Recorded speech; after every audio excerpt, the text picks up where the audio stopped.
Welcome to the Cyber Call, the podcast by Ride at Boom for managed service providers looking to stay ahead in an ever-changing world of cybersecurity. Each week, we dive into the latest threats, trends, and real-world strategies to help MSPs protect their clients and grow their businesses.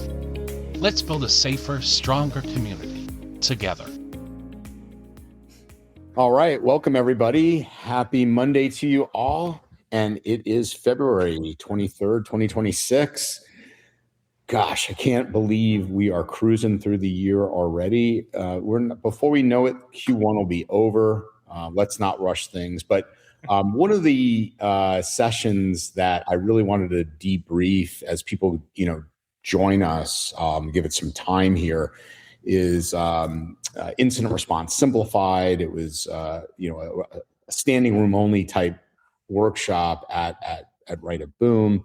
We're going to get into that momentarily. I'll introduce Patterson. He's been on before with John Strand. He's the director of IR there.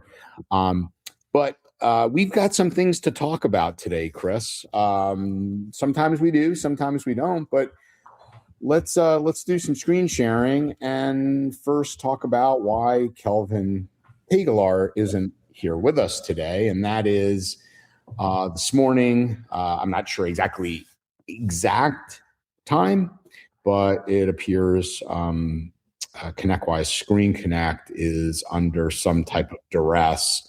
Now, is that just system issues? Is it threat actor related or some type of cyber issue? We don't know, other than the fact that Kelvin reached out and said, "Hey, man, I'm in meetings, can't do anything."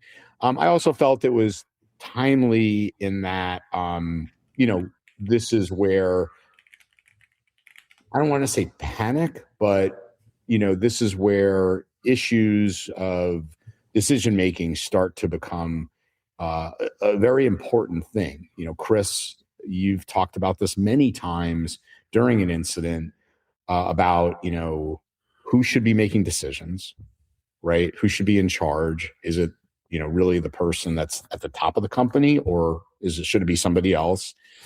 And how do we do things in a meaningful manner and not overreact?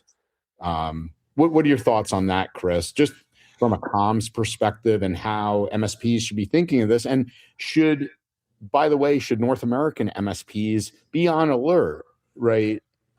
So your take on that? Yeah, I think, when this first popped up and I saw it, and number one, anytime you see Screen Connect as an MSP, and especially if you use it, you have to be like, holy moly. There's no other way to think about it. It's such a critical piece technically of what you do, and it has so much power, and you're like, and so much access. So what does this mean? What should I do? And they're really, as an MSP that uses Screen Connect, you're really going to be hungry for information, right? So this is not a situation where it's kind of a vendor, it's kind of a little bit of a nuisance. This is a big deal, and you're going to want answers pretty quickly. So that's what I think about it. And, like back, and then on the decision-making perspective, you're like, hey, okay, what do I just wait? Do I potentially just bring my ConnectWise instance down, disable it? That's if I'm having on-prem. If I'm hosted, what do I do? So there's a lot of different things going on, and I can imagine anybody's head when they see this on what should I do. In my opinion right now, it's kind of a wait and see is how I would handle it. Just knowing ConnectWise historically has been pretty good about getting information out quickly as soon as they know something. But if I was in the EU, I would have a lot more questions than I would in North America right now. Got it. Patterson, this is something you see a lot in your IR cases, no? And any thoughts as you see this, and what is any of the tell of some of the things you guys have been working on, whether it be nation state at the larger BHIS levels or anything like that? I honestly wish that I had something super insightful about this specific incident, but I think we're going to talk a little bit more today about, okay, calm down, deep breath. Let's wait and see. This probably doesn't require like emergency response right now, but you're going to want to be paying attention so that you're poised should you need to have emergency response right now. Yep. Yeah, and the more I think about it is I would think that just knowing ConnectWise, and I'm not being like a ConnectWise fanboy or anything. I think if it was something more serious, we would know. So I think they would give some direction. They might not say specifically what's going on, but they would be telling people to do different things right now. So, I mean, that's just kind of my gut right now is telling me it's not a bad thing, but let's knock on wood. Yeah. All right. So another thing that happened last week that is continuing to play some havoc, and again, just from a thematic perspective, is the reason I'm talking about this, and that is the announcement of Anthropic getting into air quotes, security tooling, the security tooling business, right? Since this announcement, companies like Cloudflare and CrowdStrike and the others, hey, Matt Lee, have lost, billions of dollars of market cap. And this seems to be certainly a ready, fire, aim situation. Phyllis, going over to you, this is certainly, I would say, unfortunately, par for the course, right? You see, just overreaction. We don't know, how viable this is, like how, scalable, whatever, this is an announcement and it's literally taken stocks to their knees. So again, people overreacting, making decisions. What are any thoughts on these types of announcements? I mean, yeah. So number one, I mean, good for Anthropic. They got the marketing that they wanted to get, right? You have to put AI in everything. Obviously, Anthropic is, that's their core business. So good for them. But yeah, it is a total knee-jerk reaction, and it's surprising yet not surprising, right? As how everyone has reacted to this news, which on the surface sounds really great, but then it really is just a wait and see. Right. What is going to happen? Does that mean all these other tools are defunct? I don't think so. Mm-hmm. Right. I mean, these are not just tools that do one thing.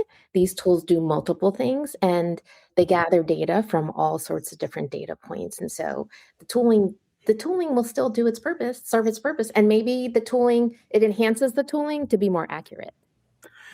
Yeah. What's interesting about this one, the more I think about it, is one of the things that we've complained the most about products in our space has been like the lack of dashboards and reporting. Mm-hmm. One thing that we've shown in these AIs is they do a really good job of dashboards and reporting. So I do see like what you're saying, Phyllis, is I think that may push these vendors that have kind of been a little lax on those features and stuff and kind of just said, hey, here's our canned reporting, you either deal with it or not or whatever. I could definitely see this like pushing them to make their products better in aspects that we've been hoping to see for years. Well, they better embrace the opportunity, right? Okay.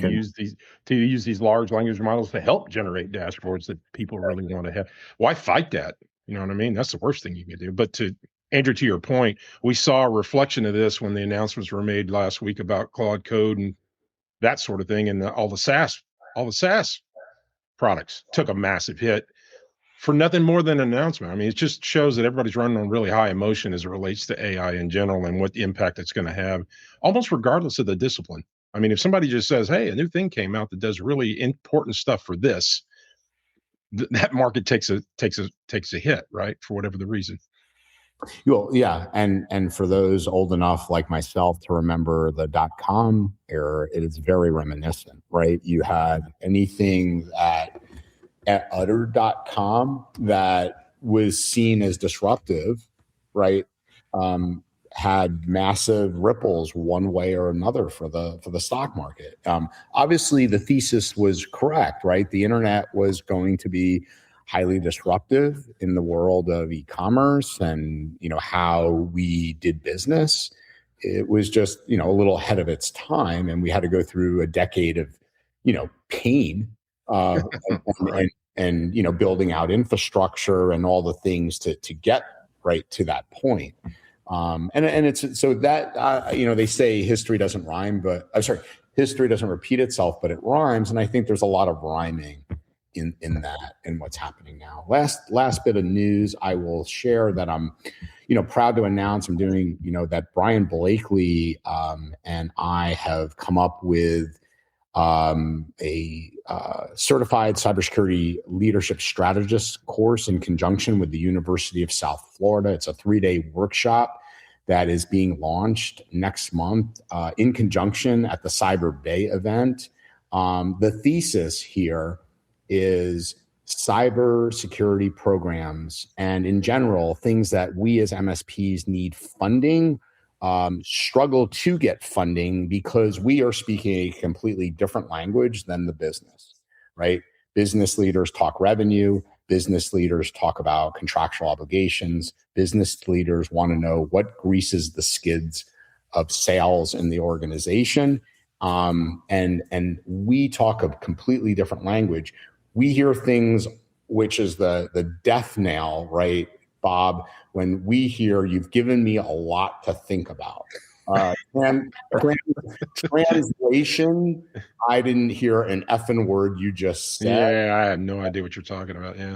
And therefore me and the CFO and the others are going to take, your VCIO reports, your spreadsheets, your vulnerabilities, your this, your that, and your other, and we're going to do nothing. Right. And that is the spear that we are going right at, how to get out of that vernacular and get people to take action. So if you're interested, send me an email at andrew@writeaboom.com. We do have some significant discount codes for the inaugural class. You'll also get to see Jen Easterly's keynote speech, as well as Rachel Wilson during the inaugural event. This is Rachel Wilson, by the way, heads up data compliance, governance, and security for Morgan Stanley. So she knows a thing or two about governance and things of that nature. So with that, let me turn it over to Phyllis. Let's get into today's topic. But before we do, and I hand it to you, Phyllis Patterson, welcome back. Wasn't too long ago where we talked about the rivalry between you and the other Black Hill leaders. You did come out victorious, I know, to John Strand's chagrin, as the most sought after workshop at Write a Boom this year. In terms of the Wednesday, Kelvin Tegelar on the margin was the overall victor in terms of demand, but you were very close. Well, he's from the Netherlands, and he's got that accent, Patterson. So you're gonna have to deal with that. We think that accent's fake, by the way, but it's AI generated, right? So tell us a little about yourself, Patterson. Then we'll get right into it with Phyllis. Oh boy, well, thank you. It's always a pleasure to be here. And the Write a Boom this year was awesome. Had a fantastic time. I heard multiple speakers talk about just the engagement with the audience and the energy. And I walk out of there feeling pretty good about the session. And 98% of it is the crowd. So fantastic conference this year. Patterson Cake, Director of Incident Response, Black Hills Information Security. So my day job is helping businesses respond to and recover from active cybersecurity incidents. That's it. I've been doing it for a long time. I'm 23 years old, and this hair used to be brown. No, just kidding. So yeah, great to be here. I love to talk about this stuff. I love to share any knowledge that I can to help detect and respond from some cyber threats. So thank you for the opportunity. Yes, and I love the way you present, Patterson. And by the way, you've got multiple years of doing SANS instruction as well. So strap on in here, you guys. You are going to learn a ton. And if you get a chance to see Patterson, I highly encourage you to do so. If you are at Write a Boom, his session will be up in the Discord channel in the not too distant future. So, Phyllis, over to you. Hello, happy Monday, everybody. And Welcome back, Patterson. FYI, here in Maryland, we were supposed to get like a major blizzard in my area. We did not. Nice. It was like all in the news, all over. But my daughter did get her quote unquote asynchronous virtual learning, which basically means here's some assignments, get them done, and we count this as a school day. But I hope everyone, is warm and not bogged down with snow. And welcome back, Patterson. As Andrew said, your workshop was sold out and standing room only. And let's kind of go over that. So you structure it around 3 primary threat vectors. So we don't want to steal the thunder and give away the whole entire workshop, but what's one of the 3 that organizations consistently underestimate as we go into 2026?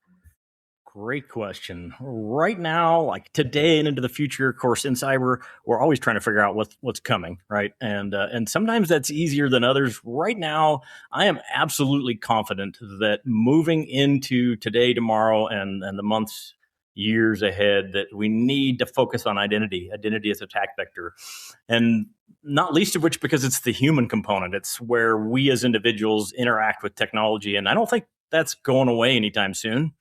It will change, it will morph, but that is, I think, priority 1 from an overarching vulnerability, threat management, threat mitigation perspective. So identity management.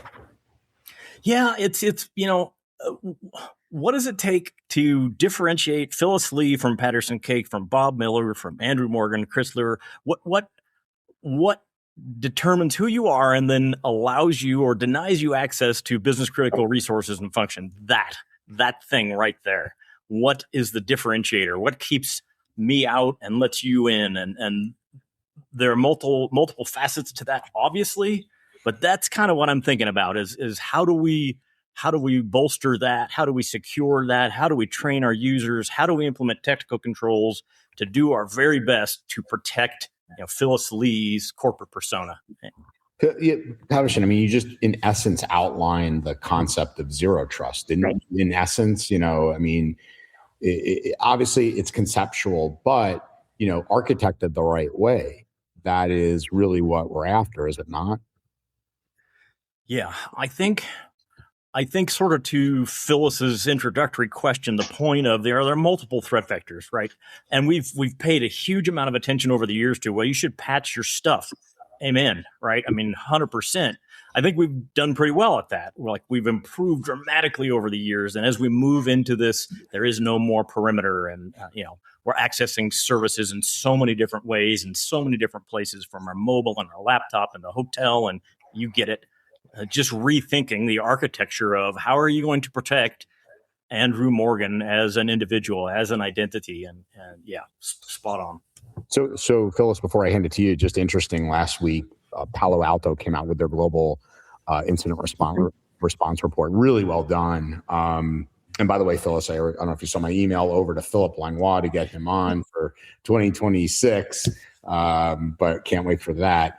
Hope he'll be back with us for Verizon's DBR. But in the Palo report, they said north of 90% of every incident is their identity is plastered all over it. So, and the thesis was, we can, like, the nice part about the report, I shouldn't say nice, but the thing that struck me was the SVP or EVP that had the opening said, this is solvable.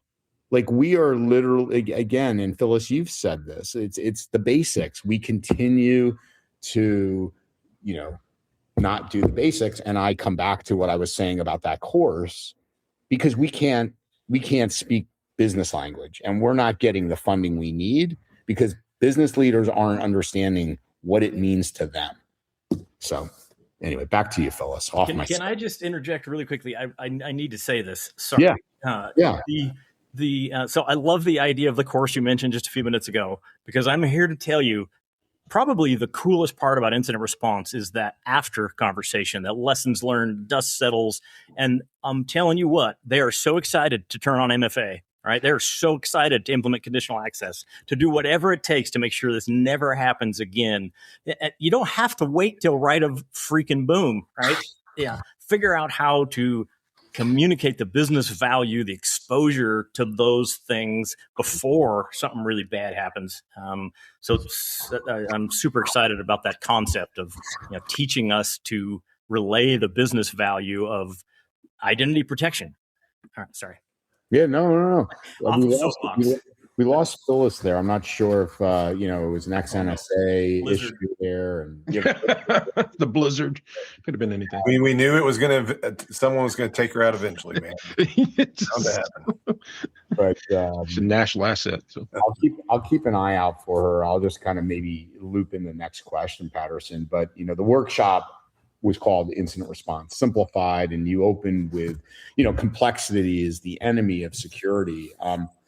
That's a provocative statement in a field that loves to sell complexity. Where does that conviction come from, and maybe who pushes back when you say those things? Great question. And yeah, I sometimes self-identify as an incident response contrarian because you're so right. I think part of what makes us good at our jobs, we're nerdy. We care about the weeds. We care about the technology. We love chasing down a good riddle, and then counterbalancing that in an active crisis. Silence your inner nerd. I have that slide in multiple presentations. Like, nobody cares, right? What we care about is business value. We care about minimizing the negative impact to the organization. So let's keep this simple, effective, repeatable. And the folks that push back the most on that are often the cybersecurity professionals. It's the incident responder that's super stoked about this weird new DLL injection, sideload, whatever thing. And in the midst of active response, I'm like, I don't care. It's not a priority. We will talk about that later, because I do care a little. But that is often the biggest challenge, again, to say business value and actionable intelligence. Business value and actionable intelligence. Patterson, we are getting a few in the chat asking, can you gain up your mic at all? Is that possible? I can. They want to hear your booming voice. I could even yell a little if I need to. Yeah, that sounds better. That sounds a lot better. Nice. Mikey and Senor Los Gatos, is that a little better for you guys? Let's testing 1, 2, 3. Yeah. All right. Phyllis, let's go to your third. So on that. Yeah, sure. Sorry, I lost power. So your workshop is called Incident Response Simplified. And you open with security is the enemy. Complexity is the enemy of security. Oh, no. Next question. That was the first one after that? Yeah. That was the second, I think. Yeah, that was your second. Oh, that is one. Sorry. Okay, so Right of Boom, obviously, is named after everything after, an explosion, everything after there's an incident. So what does working Right of Boom feel like psychologically compared to the proactive side of security? We're all about defense is the best offense. And do you think IR professionals are wired differently? Wow, that's a loaded question. It is pretty different. And I think that anybody who volunteers to do incident response for a living is a little cracked or just didn't know what they were getting into in the first place. I think it requires a mental shift. I don't think you have to be wired differently, but you do have to transition into crisis management mode. And I was thinking about it before we got on today and thinking about, most of what we do in cyber is left of boom, which is fantastic. And so we're constantly focusing on and working on minimizing negative impact to the org from a cybersecurity proactive preventive perspective. When we transition into crisis management, things change a little bit. Boom already happened. Left of boom, the last thing I want as a cyber professional is to be the cause of boom. But when we move into bad things happen, things change and our priorities adjust and there will be collateral damage. I do not stress and strain to prevent any negative impact from containment and eradication mechanisms. I don't. If we're like 98% there, I'm like, sweet victory. That's not where we live before bad things happen. That's not where we should live. So that's a huge shift. And I struggle with that on a daily with IT and security teams. Like, can we make that change right now? That could, we need to turn off the internet, please. What? Well, that'll disrupt normal business. I'm like, it's too late for that. Take action now. So again, I don't think it necessarily, I don't know that I'm wired different, but we do need to change our perspective in the midst of active engagement, I think. Phyllis, quick question, if I may, to kind of to Chris and then back to Patterson. Chris, you've been in, you've brought up a few times that, you'll see a threat actor in an environment and you'll talk to a small business and like, it's okay, we're going to keep working. Mm-hmm. Like, what's your response to that? And Patterson, have you dealt with that as well? So Chris, to you first, how do you, when you're like, okay, you're going to keep working and I'm telling you, you have a threat actor actively in your environment. Yeah, no, I mean, it does come up and it comes up. And a lot of times when you're talking to that company, once you get through forensics, you find out that they've had multiple threat actors over the last umpteen years in their environment. So maybe they're just kind of used to it by that point. It does. And Patterson can echo this as well. I mean, each victim organization you deal with, and I'm going to disagree a little bit with Patterson, is I think we do have to be wired a little bit differently because you have to be able to talk to these different audiences and really explain to them the situation. And it can't be scripted. Like how you say and deliver something to a nonprofit is much different than you are doing to 50 to 60-year-old company owned by the same guy forever, right? That's just done things his way. So, but yeah, I mean, you do have to get in there and kind of explain the impacts. And a lot of times these companies don't understand the legal issues that they are going to have as a result of this. And that's why I like to bring a breach attorney in. The sooner the better, and have them kind of explain those things. And then they start to, once they have kind of that double-sided attack from the IR person and the breach attorney, it seems to be a little bit more effective in sinking in that, hey, this is something you just can't brush off and just keep on going. It just doesn't work that way. Got it. All right, Phyllis. Yeah. So, what's interesting, just an observation, is like what you're saying is kind of like what we say about before how do you get someone to implement security controls? You have to explain the effect to the business. How do you get the business to understand incident response? What Chris just said to me is you have to understand their business, nonprofit, profit, whatever, and then you have to be able to explain it to the business as to why you're shutting them down. Yeah, a lot of times it comes down to reputation. So, like, I mean, even recently, if you just go on and don't do anything, let's just say, for example, you've been hit with, let's just take an easy one, encryptionless ransomware, which I don't like that term, but it gets used. So the exfiltration only. You don't do anything. They publish the data. You find out, whoever's impacted, your employees, customers, or whatever, find out about it. You didn't do anything about it. You didn't hire incident response. You didn't do anything. That looks 1,000 times worse. It's going to kick you in the butt reputationally versus is if you are down and you can kind of explain that and you come back. It's not like you're going to get away scot-free, but you look much more operationally mature when you do something like that versus if it comes back to bite you and it looked like you ignored it the whole time. Right.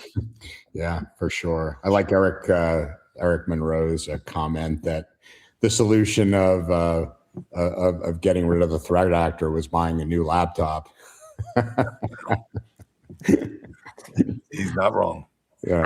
I think I'm done. I asked my questions out of order, so I apologize. So You'll never be asked to come back. Unacceptable. Oh, wow. On to you, Bob. All right. So yeah, it's, all of this is wildly down the pipe for me, right? Because I'm like Chris, having been through some of these incidents as a service provider, right? That's one perspective, trying to help walk through a business member, business is going through a whole different application. But I would say that we can tell them all day long, a business leader, what their ramifications are, but until they actually feel it in some way, it's very difficult for them to understand that they really need to put some investment where they need to put it. Well, Bobby, you literally just hit though on the human condition, right? That's right. Humans are far more driven from pain than they are from pleasure, or in this case, hey, if I do this, and we're also, as we've talked about, almost in 6 years now on the cyber call, May will be 6 years. And I think it's an important thing, and maybe we will revisit it at some point, is that humans are horrible judges of risk. Sure. Right. And it's not just cyber risk, it's physical risk. We see it all the time with hurricanes and natural disasters, and, people just, don't believe things will happen to them because we have confirmation bias. I believe that's the right subject, but if it's not, I apologize. But right, it's never happened, right, Chris? We've never happened this way before. Or maybe if you're a 40-plus-year-old Olympic skier coming out of retirement to do downhill on a torn ACL, you still have the confidence you're going to make it down and not break your leg 1,000 different ways. Yeah, same thing. Yeah. Well, but that's really what it comes down to me. So Patterson, I love the way you narrowed down the entire IR universe. You kind of narrow it down to like 2 critical playbooks, right? I mean, you try to simplify the process tremendously, which, by the way, that kind of ruthless prioritization, I mean, that's hard, right? Most people are unable to kind of give up their perception of all the things that need to be done when you're saying, okay, yeah, but we're in battlefield triage. This is the reality of the situation, right? So those are the kinds of things. So, what didn't make the cut? That's the main thing, is like, okay, out of the 2 main playbooks you got, what didn't make the cut? And when you've got a room full of people who seem to know everything about cybersecurity and incident response, how do you really defend that, when the questions start coming in? Well, 1, I'm always right.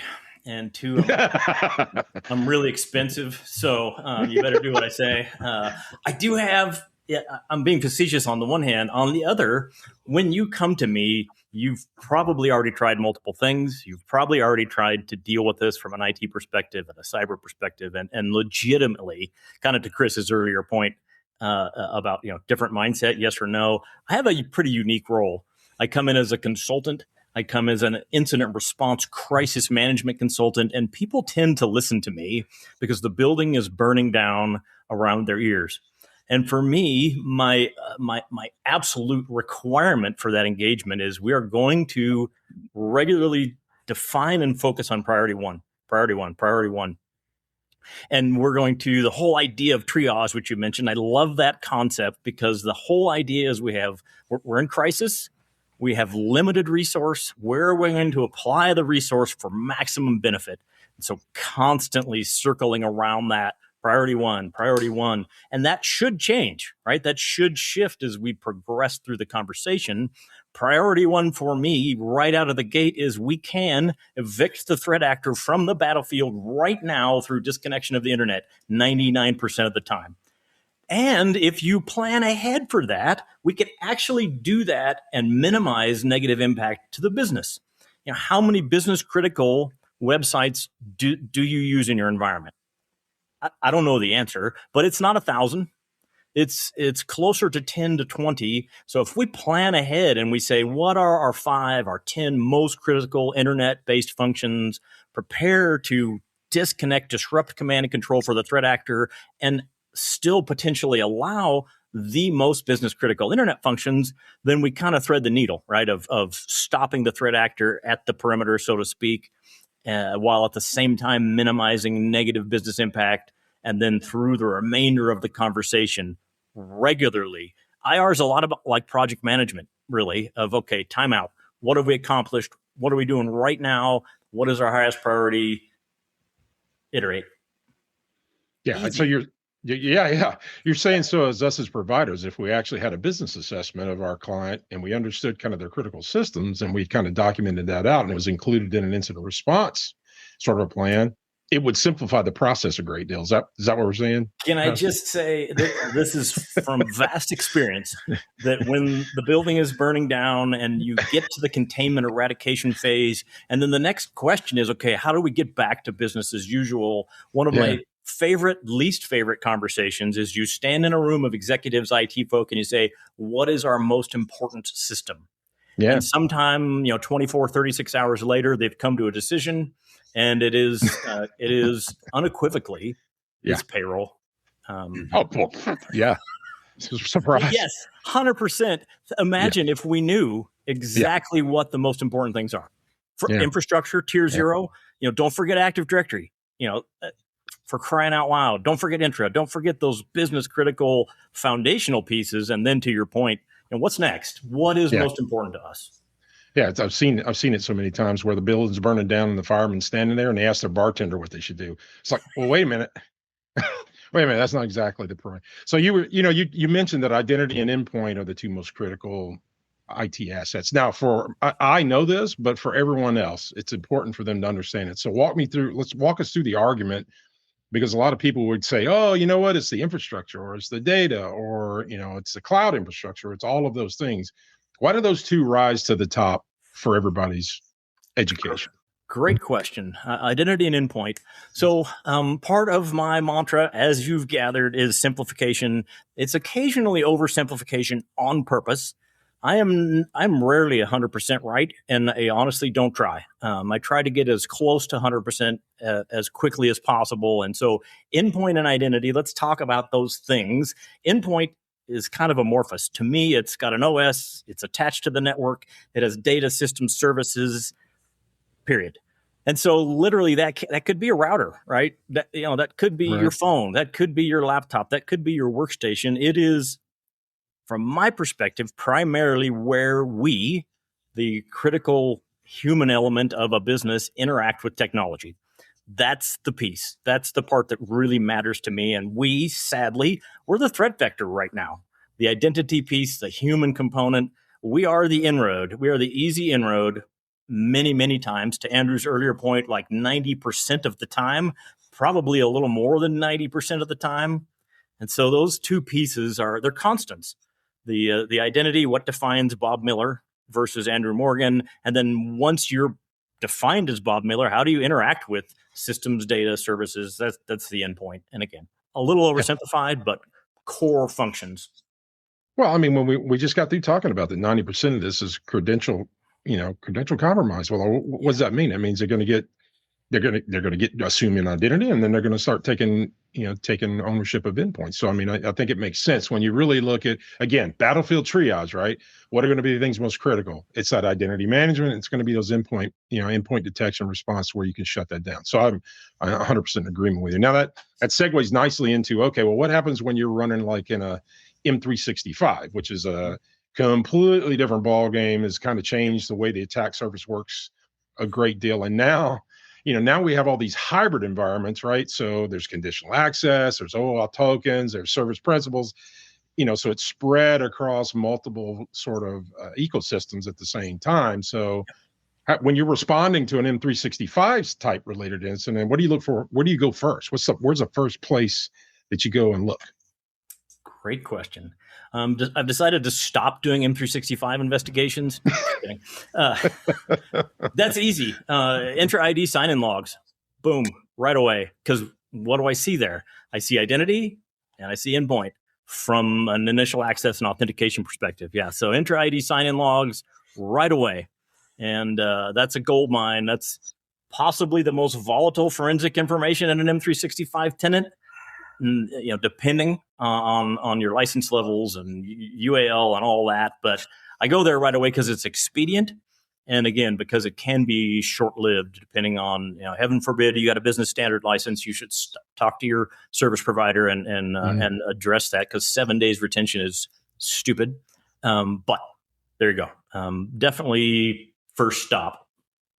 Yeah, it makes perfect sense to me. So, there's a version of every major breach where it comes back to this identity idea, right? So, I mean, it's a misconfigured account, it's a forgotten service principal system, right? That's going to run up and running, or a privilege, some sort of privileged user with no MFA. That's a consistent thing that we hear. Do you talk about whether or not you think the industry's really made any sort of meaningful progress on identity hygiene, and are we largely we're just failing at the basics? Is that what we're doing? Wow, that's a great question and a loaded question again. And let's go back to the Anthropic Claude discussion earlier. And you should always believe everything a vendor says in their advertisements, right? I mean, just don't test it, don't validate it, just buy it. It'll be fine. I feel like we did that a little bit with MFA. I feel like the industry thought silver bullet, all of our problems are solved. And then, along comes evil Jenks, evil proxy of any kind, and MFA is no longer a significant constraint. And a lot of small and medium businesses are getting blindsided by that. Well, I thought we fixed this. Say, sorry. I still get on calls with businesses and they say, we had an email compromise and I don't know how. We had MFA. That shouldn't be possible. I'm like, sorry, it is indeed possible. And then going through that. So I think we've made some strides. I think that we have, again, failed to equip our users or educate our users adequately about how important their identity is. You call somebody tomorrow and say, out of the blue, this is U.S. Bank. May I have your social security number, please? And the vast majority of adults are going to be like, bye. You ask somebody for a username password combo on an M365 login page, and what do? They put it in. They accept the MFA prompt. We kind of told them you're supposed to do that. And now we find ourselves in this sort of challenging, fascinating conundrum of how, again, what do we do now? Implement, session hijacking resistant MFA. Let's all go back to RSA tokens. It's like, sure. We'll do that right away. I don't know. That's a tough one. I think we've made a little bit of progress. It's an arms race. It's an arms race. We all know that. And again, all the way back to how to communicate that to the business. When you implement MFA, don't you dare, forgive me for preaching, don't you dare say, we need to buy this thing because it will solve all our identity access issues. And then you have to go back a year later and go, okay, I was completely wrong about that. We need this other thing. So How we approach that, how we communicate it, communicating that it's iterative. This is going to change 3 weeks from next Tuesday. Yeah, I would say access review is still terrible. If you want to say there's one thing that's failing, I mean, I've seen a situation where there was accounts that were there from 3 MSPs ago. And so, you know what I mean? And so I think that there's we can talk about the MSPs from an onboarding, offboarding perspective. I think it's terrible. I'm sure there's some of you out there, probably the guys watching, that may do a better job than others. But I just think the frequency of it is terrible. I think that the businesses themselves are not involved in the access review. I see still a bunch of generic accounts that are set up out there that just have been out there for one purpose. No one even remembers because it was 7-8 years ago. And that's the thing too, is a lot of companies today, they've had Active Directory now for 20 plus years. And so it just keeps growing and growing and growing. And so and the group membership's terrible too. So not just access reviews, whether that account belongs there or not, whether it's enabled or disabled.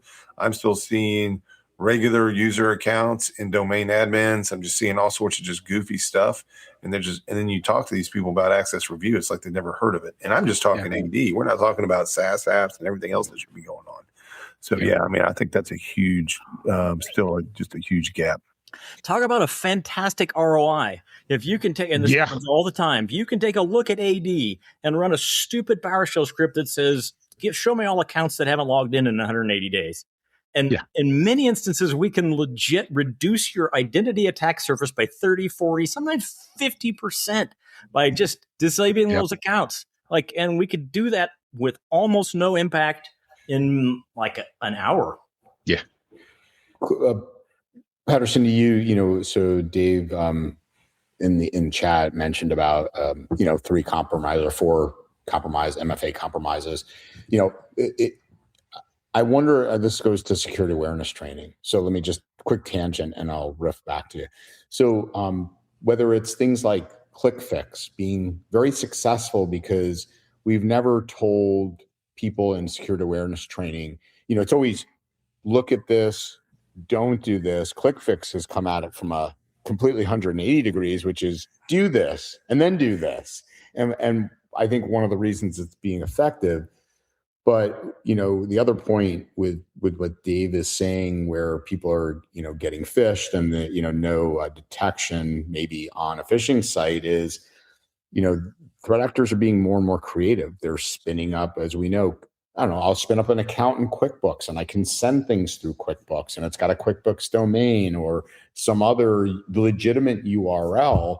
I wonder about, the retooling about how we're training or I shouldn't say that. Brian Weeks used to hate that.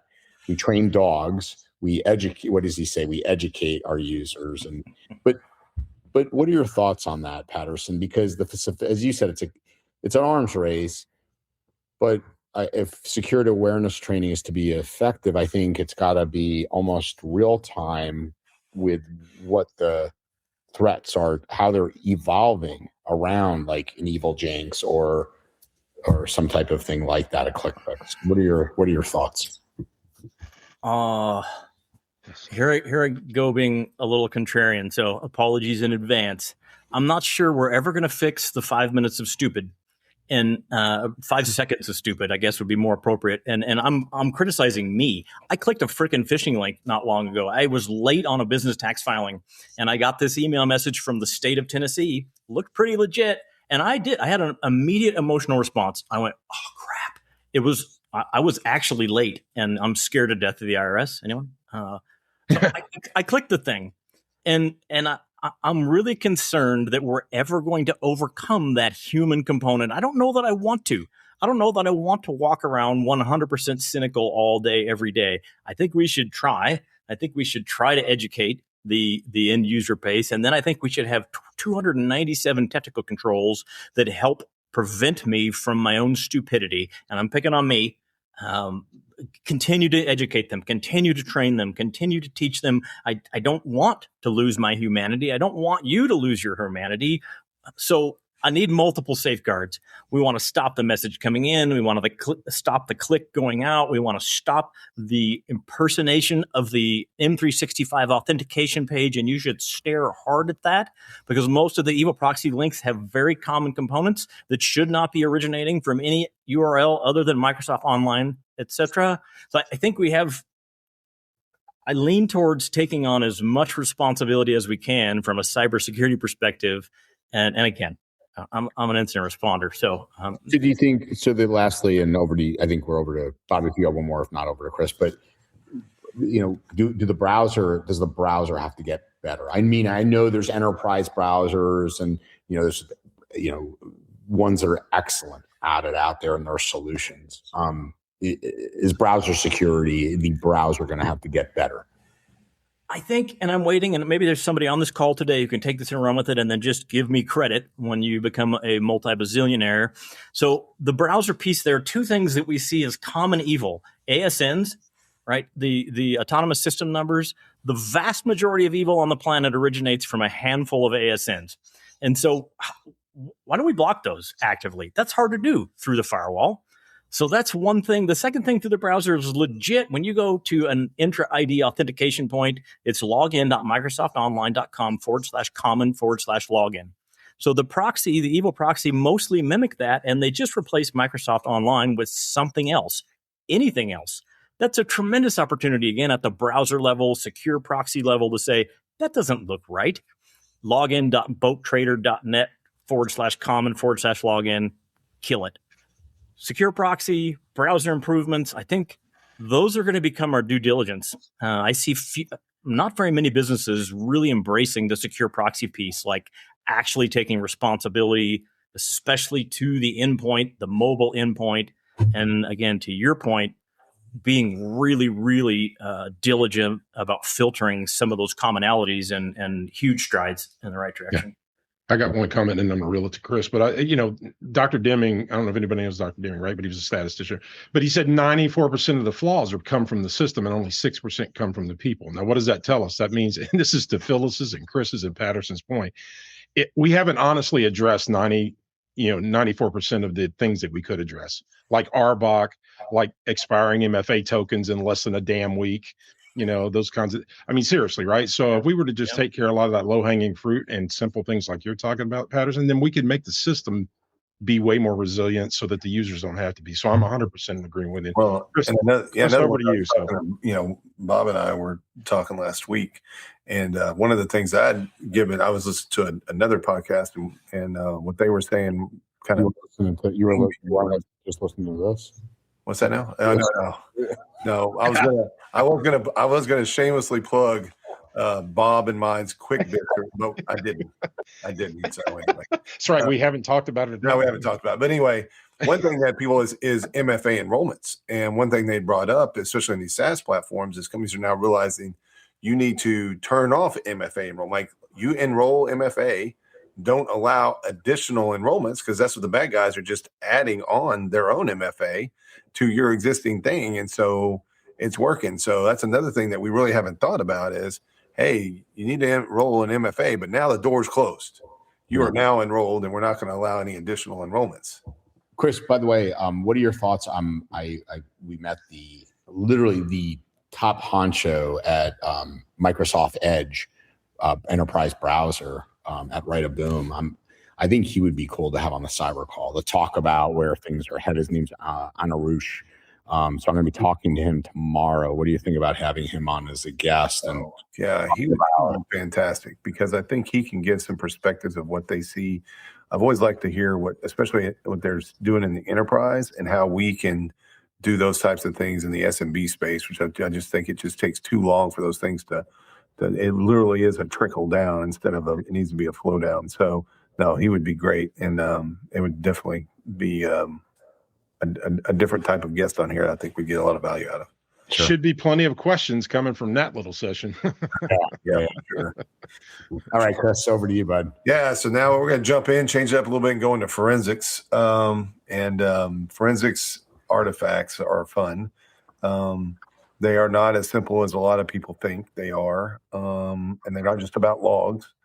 So, for Patterson, how do you teach someone that's maybe new to IR how to develop the right instincts or the right knowledge to determine, hey, what forensic artifacts do I need, and which ones actually would just be a waste of time for us to go out and collect? And I'm not saying any IR firms out there over collect to potentially, increase their billable hours. I'm not saying that happens, but let's just pretend that doesn't happen. But how do you get people to understand what they really should focus on and what would just create a lot of noise?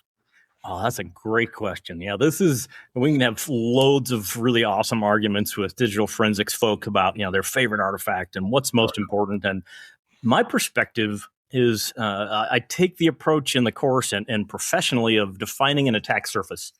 And if we're going to focus on endpoints, which we talked about already, the forensic artifacts are largely going to originate from an endpoint. Good news, bad news, it's mostly two operating systems, right? Nix, Windows, some variations, of course. And then if we could take those two variations and say, where do attacks occur and impact our endpoints? That's the attack surface piece. And the way that I inform those decisions is by paying careful attention to ongoing threat actor and malware behaviors. How do the top 6, top 10 malware flavors of the day impact Windows, maybe Linux? Okay, mostly Windows. And then there are commonalities. I made a joke the other day, and it's really not funny, but all malware writes to app data, period. Is that an absolute truism? Nope, but it's darn near close. So think about those things. Most modern malware impacts scheduled tasks. Why? Because you don't have to be a local admin. So finding those pieces that are recurrent and constant instead of paying attention to the latest whiz-bang flavor of the week, month. I'm constantly going back and looking at threat actor behaviors and malware behaviors and going, these 5 things are critical. Running process, network sockets, event logs, scheduled tasks, services, MFT, the end. Iterative, right? That'll probably change 3 weeks from next Tuesday, but keeping that focus on the primary point of impact, attack surface on your endpoint, and I think always reserving the right, to your point, Chris, of going back and getting more artifacts, right? If we need to do a full forensic image, do not nuke that machine, please. Wait until we give it the all clear. But anyway, yeah, that's a fun one. Moving target. Yeah, for sure. And I've seen some lately where, unfortunately, it was the victim, their machines, their endpoints weren't involved. It was the MSPs, and unfortunately, the MSPs, they're all encrypted. So all the forensics, that's probably going to tell 90% of the story, not going to get. I've also seen those situations where the threat actor used the VPN and just used his own endpoint to do everything. So I was like, well, maybe we should just reach out to the threat actor, see if we can pull forensics off his endpoint. That would help out the investigation a lot. You're cheating, Chris, clearly, because that is the basis of the our Simplified workshop labs, because I've seen a recurrent theme in the MSP space, small business space, of popping the sonic wall, or the FortiGate or whatever, and gaining, LAN access to the business through client access VPN, and everything changes, right? It's not a managed endpoint anymore. We don't have the visibility that we want or need. And it is, again, a very different thing, to your point, when you have effectively a network attached endpoint that you don't get to control or view or manipulate in any way. Very, very challenging. Yep, exactly. All right. So you use a combination of Velociraptor for offline collecting and use CAPE. And for those of you, that's KAPE that want to look it up in the workshop. Two tools that have really changed the speed of endpoint triage, and I'll agree with that.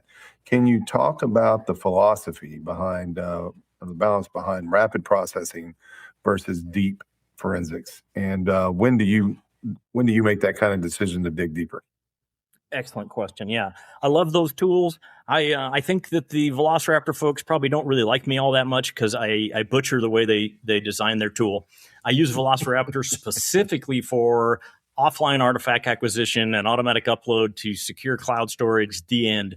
That's pretty different. And the reason I like it that way is because it requires zero infrastructure. And so we build this execute once collector. We can customize the artifact acquisition based on the conversation we just had, and boom, execution, easy execution, upload to secure cloud storage, away we go. And we go from legitimately, in the days gone by, full forensic image analysis on a box. It take 3, 4, 6 hours to acquire that image, take maybe a couple hours to upload that image, take 12, 16, 18, 24 hours to process that image. And like 3 days later, I might have some input for you. Now with the collector, the upload, the CAPE processing, I automate the CAPE processing through some PowerShell scripting, which we've made publicly available through my GitHub repo. And we can go from data acquisition to initial analysis in 30 minutes per endpoint. We can go faster than that if we need to, but that versus the, again, 24, 48 hour delta is just, I think it's inexcusable anymore. I did mention before, there are times after we do the triage analysis where we're going to go, okay, this is patient 0. I think we should get a full image of this system just to make sure we didn't miss anything. I tell my customers this. I think we can get about 98% of the artifacts that we need through the rapid triage workflow, and then we can go back for the 2% delta later. Often we don't even need to be frank. But that's my process. And I never want to get rid of, hear me, everybody, please. I never want to get rid of forensic artifacts. Like, do not nuke that virtual machine. Do not destroy and reimage that laptop. Let's do some quick, rapid analysis. And then we can go, I don't think we need this, or we do need this, kind of a thing.